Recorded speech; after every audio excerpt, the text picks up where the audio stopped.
সংযুক্ত আরব আমিরাতে বাংলাদেশিদের জন্য ভিসা জটিলতা তৈরি হয়েছে।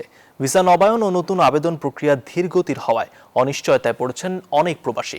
হাজারো শ্রমিকের মধ্যে দেশে ফেরত যাওয়ার আশঙ্কা ও গ্রেপ্তার আতঙ্ক ছড়িয়ে পড়েছে। এটিকে কূটনৈতিক ব্যর্থতা হিসেবে দেখছেন প্রবাসীরা। সংযুক্ত আরব আমিরাত থেকে সিরাজুল হকের পাঠানো তথ্য ও চিত্রে ডেস্ক রিপোর্ট। সংযুক্ত আরব আমিরাতে প্রবাসী বাংলাদেশিদের ভিসা সংকট ক্রমেই চরম আকার ধারণ করছে।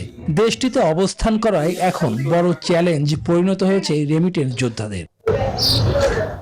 ভিসা নবায়ন থেকে শুরু করে ট্রান্সফার কিংবা ক্যান্সেলেশন সব মিলিয়ে চরম অনিশ্চয়তার মধ্যে দিন কাটাচ্ছে প্রবাসী বাংলাদেশিরা। ভিসা জটিলতা ও পাসপোর্ট সংকটের জেরে আমিরাতে প্রতিদিন অবৈধ হয়ে পড়ছেন অনেক প্রবাসী কর্মী। আমার ভিসা মেয়াদ স্যার 15 দিন, এখানে কোনো দিকে ভিসা ক্যান্সেল করার আমার সিস্টেম পাইতেছি না।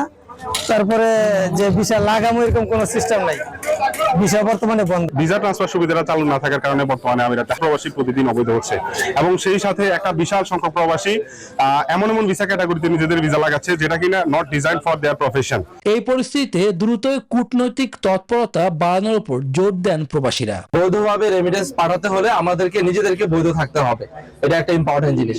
তো অবশ্যই সরকারের উচিত কূটনৈতিক পর্যায়ে আলোচনা করে আমাদের বর্তমানে লক্ষ লক্ষ প্রবাসীরা যে সমস্যায় ভুগছেন সেই সমস্যার সঠিক একটি সমাধান বের করে দেওয়া। এমন পরিস্থিতিতে স্থানীয় ট্রাভেল অ্যান্ড ট্যুরিজম এবং টাইপিং সেন্টারগুলো বাংলাদেশি গ্রাহকদের পরিবর্তে অন্যান্য দেশের গ্রাহকদের নিয়ে বেশি কাজ করছে।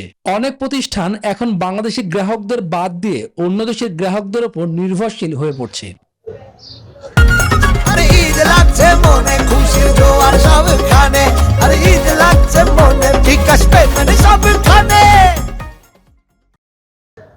এমন পরিস্থিতি চলতে থাকলে নতুন কর্মসংস্থান ও রেমিটেন্স প্রবাহ উভয়ই নেতিবাচক প্রভাবের মুখে পড়তে পারে বলে আশঙ্কা করা হচ্ছে।